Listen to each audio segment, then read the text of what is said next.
So let's talk about the two sets of internalized inner tormentors that we keep as sort of souvenirs of the narcissistic relationship. Because what happens in these relationships is that we internalize the voices of these relationships. And it's what makes healing so challenging. This is much worse when it's from a childhood relationship, for example, with a parent. That voice becomes almost baked in as part of our identity. We hold on to it. And most pointedly, it keeps us safe. We typically think of this as a protecting voice, a fragmented, internalized part of us that yells at us after hijacking our own voice. Things like, I can't do that. Who do I think I am? I'm never going to be able to make this happen. I don't think I can make that deadline. I shouldn't apply for that. Or I'd be a terrible parent, or I can't cook, right? That voice inside us that comes out like this, it typically leads us to thwart ourselves. We don't try, we don't do. We feel even entitled for wanting to do or try or be anything. We don't do the application or try to finish the assignment or make the deadline. We may not trust ourselves as parents and may convince ourselves that we can't even do basic things like cook or basic household tasks like hang a picture right or build a shelf. And then we just don't do things. So then we end up feeling incompetent.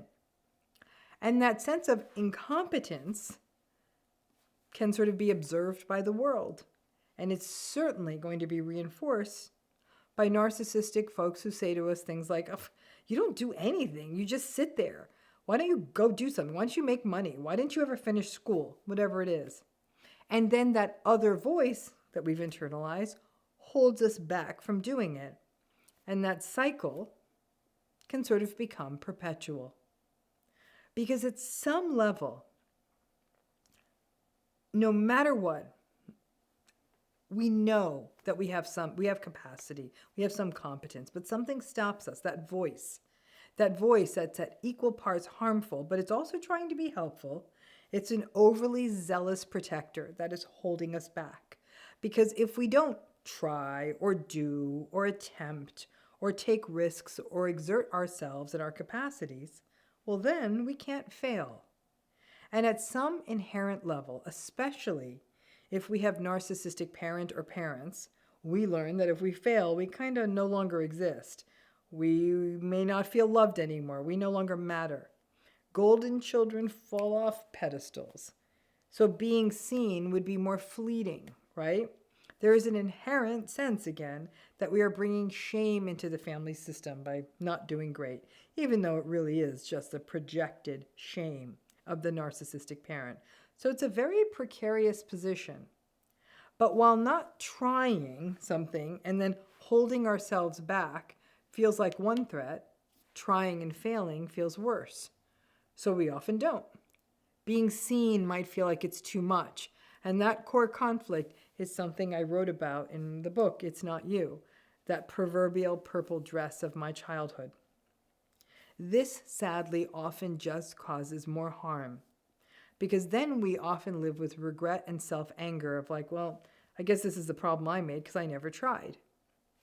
But it's important to understand the protective function of that persecuting voice that tells us that we are foolish or ridiculous or grandiose for wanting to try something or spread our wings. Now, that voice wasn't trying to hold us back. Again, it was trying to keep us safe. Now, since most of us don't understand that dynamic, we simply look back with regret, feeling worse and angry at ourselves for all the opportunities we let go by not trying or not attempting. So if all of this couldn't get more difficult, right? It does, because sometimes we actually do try. We do submit the application. We do try to cook the meal or attempt the thing, whatever it is. And maybe we don't believe we can do it, but we do something courageous and we try to do it. And it can be something big or small, long or short term, so we do it. And it may even go fine. But the first thing we do is look back and either wonder, what did I do wrong? Or we go and cherry pick only the things we did wrong. Things like, oh no, I spelled that word wrong, or oh no, I forgot to include one of the people in the email, or I think I forgot to mention this or that, or I didn't put out that side dish I made, or I used too much salt. We ruminate and maybe even obsess about what we did wrong. We use that to almost wipe away what we did right, and may even find ourselves seeking out reassurance, asking people, was that okay? Can you let me know? I don't know. Which is tricky if we don't have supportive people around us. Guess what? It's the same protective voice. Well, don't get too comfortable with this. Don't think you're all that.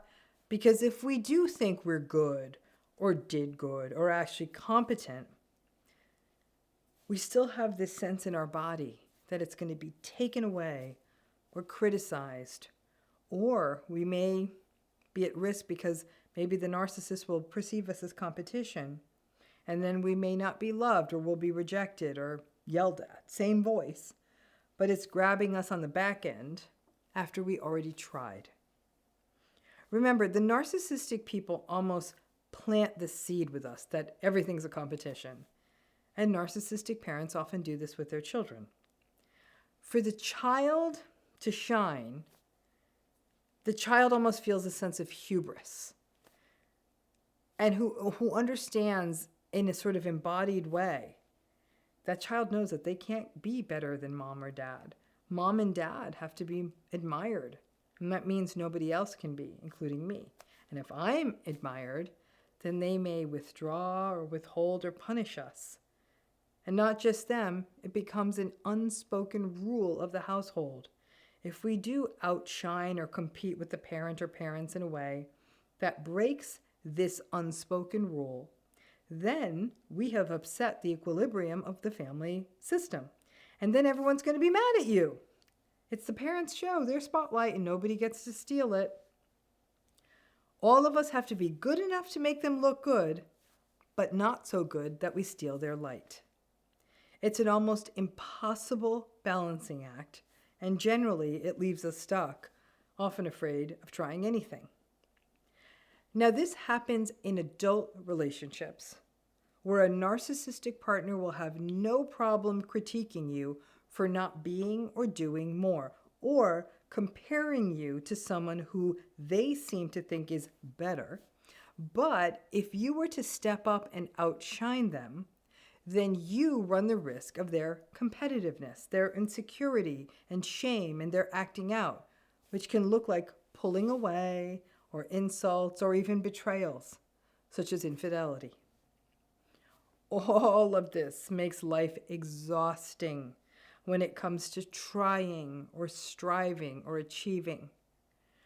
We have to shut down, or at the very least, tone down our true nature to be loved, and yet find that perfect balance of being good enough in the world so we are loved. And because those goalposts seem to move all the time, we resign ourselves to a sort of be enough but not too much, a way of being that holds us back. And ultimately, that holding ourselves back part also fills us with shame. I'm not going to sugarcoat it. If you try, if you do good, if you succeed, if you strive, the narcissistic people will mock you, question you, deride you if you succeed, deride you if you fail, or pretend to not notice any of it happened.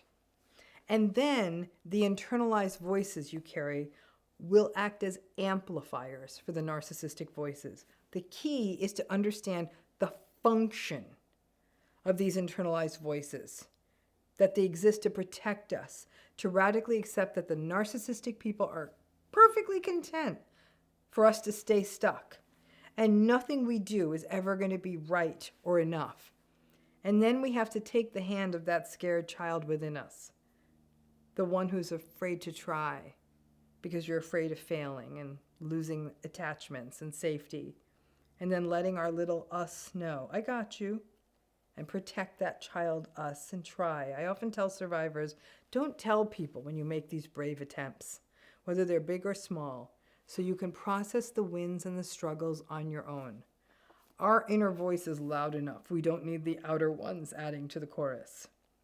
Our goal, as part of healing, is to integrate those voices and recognize that our bodies may have always been trying to keep us safe, but that ultimately the work of being a human being is to learn about our true nature, honor our true nature, our true selves, and that love doesn't ever mean holding ourselves back, but it actually means being our best version of ourselves. And a person who loves us encourages that. And that is why I say narcissistic relationships are never about love, because they never want that for us. So please quiet that voice. Understand that it was trying to protect you. Work towards integrating it and letting it become realistic. Yeah, I could do this. I might fail. I might look silly. People might make fun of me. But I'll be okay either way. It's hard to get there because narcissistic people set it up for us, especially if we are kids, that if we fail, there's no second chance. We'll never be seen, that we'll get so close and it'll get pulled away. And that sense can mean trying becomes a very, very terrifying spot. Putting ourselves out there becomes a very, very terrifying spot. And it's a tough way to live. Even as I was thinking about this video, I even thought about myself in graduate school. And the end game of graduate school is a thing called writing a dissertation, which is a very rambling, long paper of several hundred pages. And the whole time I was in graduate school, I was like, I don't see how I'm ever going to be able to write this dissertation. Like, this is an impossibility. I couldn't envision how they tell you to visualize stuff. I'm like, somehow I'm just going to have to get through the days and do this. And they're not letting me out of this place, or they're going to kick me out if I don't do it. Obviously, it got done. But even to this day, I look back, and instead of saying, yeah, of course you did it, I look back and say, I'm still not sure how I did. That, sadly, is what these narcissistic relationships do to us. Even when the proof is right there that we did something, we almost convince ourselves that we didn't. Thanks again.